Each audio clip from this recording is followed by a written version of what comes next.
Vamos a acercarnos hoy al encuentro de Jesús con Samaritana. No conocemos el nombre de la mujer, es una mujer que no nos revelan el nombre, entonces sencillamente la llamaremos Samaritana. Doña Samaritana, que representa a la humanidad, e incluso a una humanidad postergada, descartada, desechada, arrinconada, despreciada, no tenida en cuenta. Y viene ese gran encuentro de Samaritana con aquel hombre sentado en el pozo que tenía sed. Que tenía sed. Me hacen el favor y le van a poner atención a esa sed de Jesús, porque va a volver a aparecer. Y va a volver a aparecer con el surtidor que salta hasta la vida eterna. No se lo pierdan, eso ya les adelanté el final, ¿ok? Entonces pónganle atención a la sed de Jesús y pónganle atención al surtidor que salta hasta la vida eterna. Nos vamos a Samaria y entonces les cuento un poco la historia.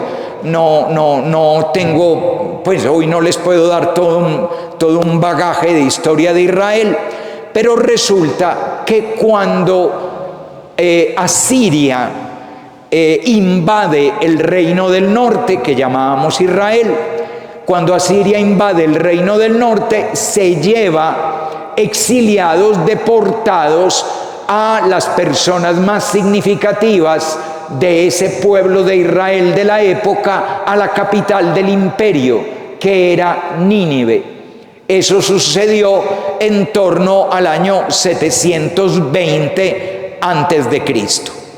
Un tiempo después, un siglo largo después, en el año 587 antes de Cristo, Babilonia conquista el reino del sur, es decir, donde estaba Jerusalén, y hace exactamente lo mismo. Se lleva deportada a la gente más significativa para la capital del imperio, que en este momento es Babilonia.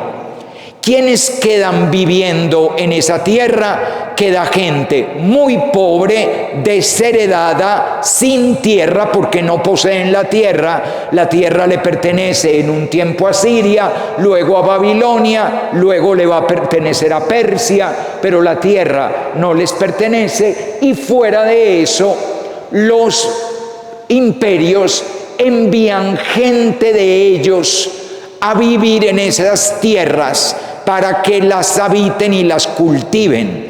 Es decir, tengan presente ustedes que a lo largo de la historia lo que han hecho los imperios es ampliar sus fronteras para tener más tierra. Como comienza la Segunda Guerra Mundial con un argumento que tenía el nazismo de que el pueblo alemán requería más tierra. Y por eso es que vienen los ataques de la guerra relámpago de la Segunda Guerra Mundial. Si ustedes leen noticias, verán que el argumento de Putin para extenderse hacia Ucrania es que el pueblo ruso necesita más tierra. ¿Ven cómo los seres humanos nos parecemos en todas las épocas? Pues muy bien. Entonces allí, en esa zona que llamamos Samaria, quedó viviendo una mezcla de gente que por un lado algunos eran de origen hebreo judío y otros eran de otros orígenes. Se mezclaron y al mezclarse contaminaron la sangre. Incluso con el paso del tiempo hasta el día de hoy, todavía hoy en día hay samaritanos. Ellos se casan los unos con los otros y eso tiene todo un montón de problemas genéticos, porque es una comunidad muy cerradita hasta el día de hoy. Contaminar la sangre no es una cuestión médica, es una cuestión ideológica. Para el pueblo judío uno no se puede mezclar con sangre de otro pueblo, porque si mezclas tu sangre con la de otro pueblo, pierdes la pureza de ser el pueblo elegido de Dios. Y esta gente que se quedó ahí, ellos contaminaron su sangre. Y no solamente eso, sino que cambiaron de creencias. Y cambiaron de creencias también por la situación. El templo de Jerusalén había sido destruido, ya no había culto en el templo de Jerusalén, porque Jerusalén misma, la ciudad, había sido destruida por Nabucodonosor. Y por lo tanto empezaron a tener unos cultos allí junto a un monte donde ellos vivían, el monte Garizim. Y fíjense, ya llevamos dos detalles. Por un lado, se mezclan con la sangre de otros pueblos, y por otro lado, pierden la fe en el Dios de Israel, pierden la fe en el Dios judío y el culto judío. Y todo eso va a ir haciendo que se separen de los judíos y que los judíos los rechacen. Un samaritano era una persona muy mal vista, una persona que tenía como todos los defectos: extranjero, no creyente en el Dios verdadero, que no tenía una sangre pura judía, que no pertenecía al pueblo elegido. Entonces había una relación verdaderamente muy poco cordial entre judíos y samaritanos. Para la época de Jesús, Galilea quedaba al norte, Samaria en el centro y Judea al sur. Jerusalén, Belén, todo eso queda en el sur. Galilea, Cafarnaún, el lago de Tiberíades, allí donde se mueve Jesús, quedaba al norte. Para ir a Jerusalén había que atravesar Samaria. Para no tener que untarse de samaritano, era muy normal atravesar al otro lado del río Jordán y venir por la Transjordania hasta Jericó, y en Jericó volver a pasar el río Jordán y ya subir a Jerusalén. Pero aquí Jesús va andando hacia Jerusalén atravesando Samaria y llega a una aldea llamada Sicar. Nadie sabe dónde queda Sicar. Cuando algún día terminen las guerras en Medio Oriente y ustedes vayan de tour, les van a decir: ¡ay, queda Sicar! Sí, el Sicar de los turistas. Y entonces ahí se inventan algo. En verdad, nadie sabe dónde queda Sicar. No tenemos datos de otras fuentes diferentes al Evangelio de Juan. Y Juan nos da únicamente los siguientes datos. Ahí quedaba el terreno que Jacob le dio a su hijo José, y quedaba el pozo de Jacob. Ese es el dato que tenemos sobre Sicar. No les extrañe que sea una aldea que no sabemos muy bien dónde queda, porque esas aldeas que no sabemos muy bien dónde quedan, quedan entonces en toda parte. Quiere decir que Sicar también queda donde vives tú. Sicar queda en tu casa. Sicar queda también en tu corazón. Ya llegados a ese lugar, volvemos al pozo del hombre hermoso que se sienta en el pozo y tiene sed. Primero que todo, el pozo. Ustedes sabían, muchachos, muchachas, que el pozo es en el Antiguo Testamento, en la Sagrada Escritura, el pozo es el lugar del amor, del cortejo, dicho de otra manera, del noviazgo. Es el lugar del amor. Cuando Moisés huye del faraón, porque el faraón lo está persiguiendo para matarlo, Un lugar donde llega es un pozo, y un pozo donde unos pastores están maltratando a unas mujeres, y Moisés se enfrenta a ellos, y una de esas mujeres, hija de un tal Jetro, se convertirá en su esposa. El pozo del amor. Pero cuando un tiempo antes Abraham le encarga a su mayordomo que le busque esposa a su hijo Isaac, el mayordomo llega a una ciudad, al pozo, y dice: le pido al Señor que me dé un signo. Voy a pedirle a una mujer que me dé de beber. La que me dé de beber será la elegida para ser la esposa de Isaac. Y así fue. Y la mujer que le dio de beber fue Rebeca, la madre de Esaú y Jacob. Pero es que además Jacob huye de su hermano Esaú, que lo está buscando para matarlo, y huye a la misma aldea donde un tiempo atrás había ido el mayordomo de Abraham a buscar a Rebeca. Y cuando él llega al pozo tiene sed, y llega una niña pastora, una jovencita pastora, que se apiada de él y le da de beber. Se llama Raquel, y él se enamora perdidamente de ella. Entonces habla con el papá de Raquel, que se llama Labán, y le dice: dame a Raquel por esposa. Y Labán le dice: trabaja para mí 7 años y te la daré.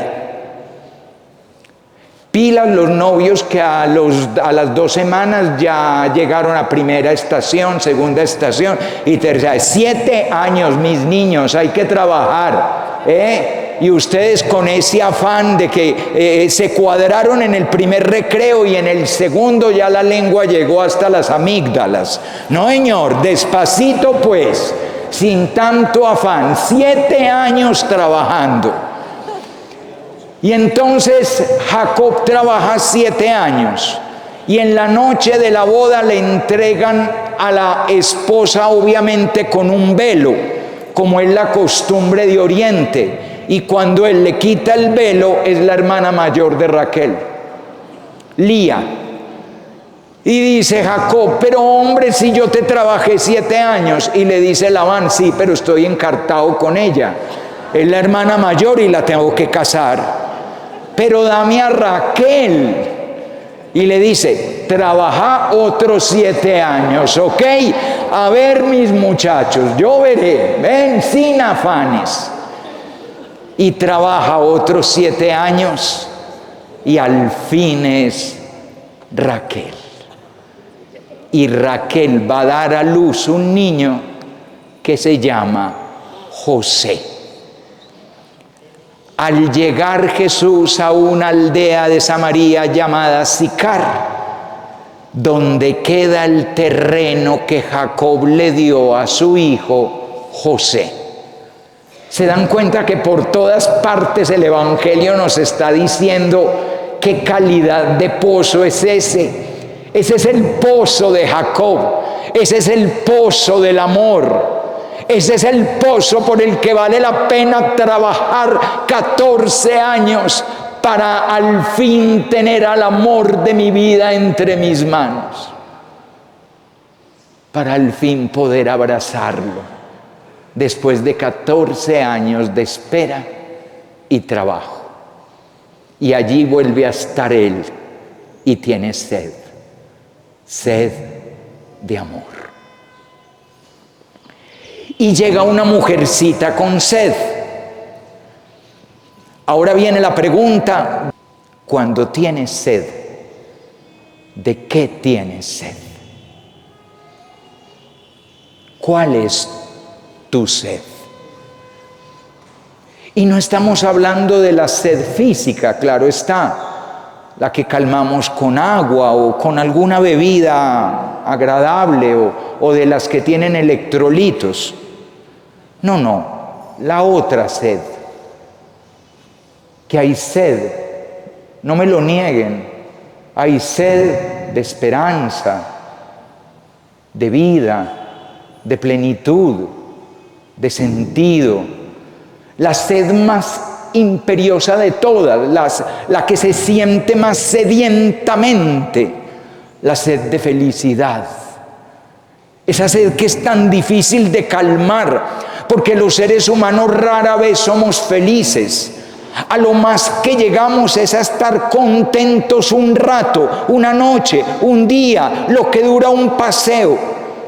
Pero ser felices es la gran sed del ser humano, unida a la sed de amar y ser amados plenamente. Amar y ser amados plenamente, con un amor que no tenga dudas, con un amor que no tenga deslealtades, con un amor que no defraude, que no decepcione, con un amor que no canse ni se canse, con un amor que nunca se dé por vencido, con un amor que no se marchite, con un amor que nunca se mueva de la primavera, al que nunca se le caigan las hojas en otoño, con un amor que no se congele en el invierno, un amor que no mienta, un amor que no falsee, un amor que esté siempre presente, sobre todo un amor que no se enferme, un amor que no se envejezca, un amor al que no le pasen los años, un amor que nunca muera, un amor de verdad, por el que valga incluso la pena trabajar 14 años para abrazarlo en el pozo del amor. ¿Cuál es la hora sexta? Los romanos dividían las horas de esta manera: tercia, sexta, nona. Tercia, 9 de la mañana. Sexta, 12 del día. Nona, 3 de la tarde. Es la hora sexta, mediodía. Es muy raro el dato, porque resulta que hay 2 horas a las cuales van las mujeres por el agua, a primera hora de la mañana y a última hora del día. ¿Por qué? Porque son las horas frescas del día. Entonces van en la mañana con sus cántaros para llevar el agua a la casa, para tener todo el día, y luego al caer la tarde para tener agua para preparar la comida y para la noche.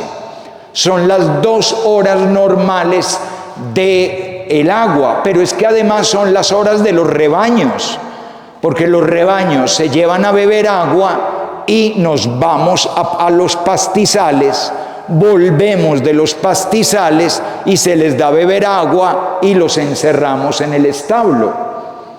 Aún hoy en los pueblos, al caer la tarde es cuando se realiza el encierro.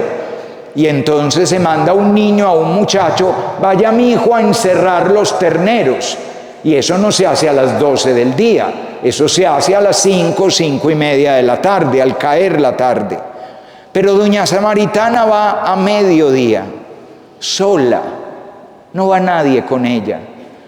Lo cual nos da un dato de que es una mujer de la mala vida, una prostituta rechazada por los demás, que llega con su cántaro de agua a la hora en que no va nadie y que se queda asombrada de que un judío le dirija la palabra a ella, a quien nadie le dirige la palabra. Va con su cántaro de agua. ¿Y por qué sabemos que es prostituta? Ella misma te lo dice. Jesús le dice: ve y trae a tu marido. Y ella dice: no tengo marido. Y le dice Jesús: es verdad, has tenido 5 y el que tienes ahora no es tu marido. Es decir, es una vida muy destrozada, una vida muy rota. Una chica que ha intentado amar o ser amada de alguna manera 5 veces y hoy en día tiene un amor que no es amor, un amor que no es marido. Sálganse un poquito de las claves del siglo XX, ¿no? Del XXI, que hoy en día pues sería una mujer liberada, ella, ay, todo, ay, yo hago con mi cuerpo lo que me nazca. No. Estamos en el siglo I de nuestra era. Es el siglo I de nuestra era, ella no tiene pañoleta verde ni nada por el estilo. Ella es una mujercita, y en el mundo del antiguo Israel una mujer sin marido no existe. Que hoy nos puede, hoy, pero estamos hablando del 2026 y esto es en el siglo I. Es una mujer sin marido. ¿Cuál es la sed de Samaritana? Samaritana tiene sed de perdón. Samaritana tiene sed de amor. A mí me llama mucho la atención de que la iglesia haya escogido hoy de primera lectura el texto de la sed en el desierto, donde desafían a Moisés y en el fondo a Dios, porque habría otro texto que cuadra perfecto y el que esté desocupado esta tarde se puede ir a leerlo. Es el capítulo 2 del profeta Oseas.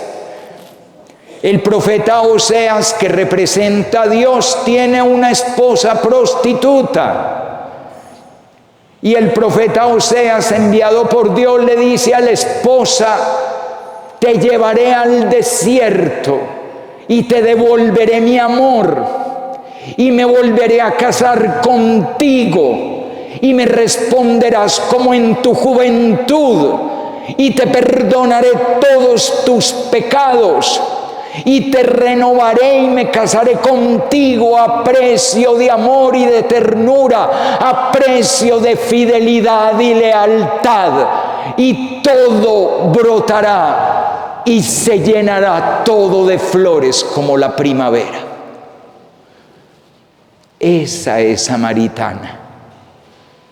Esa eres tú, soy yo. Un pecador que llega con un pobre cántaro a llenarlo de agua que no calma la sed, y se encuentra con el hombre que te ama en espíritu y en verdad, y te regala el agua de la vida. Se dieron cuenta de un detalle muy bonito. Ella deja olvidado el cántaro. El cántaro ya no sirve para nada, porque el verdadero cántaro es ella. El cántaro de Dios eres tú.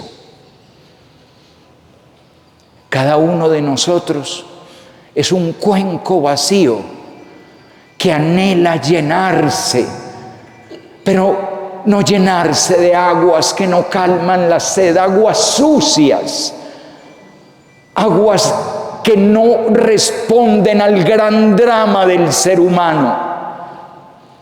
Todos nosotros somos cuencos vacíos que anhelan el agua del amor verdadero, del que no trabaja por nosotros 14 años, sino que trabaja por nosotros siempre para sanar con su sed nuestra sed y llenarnos de una plenitud que ya nadie nos puede quitar, porque Él es el Salvador del mundo.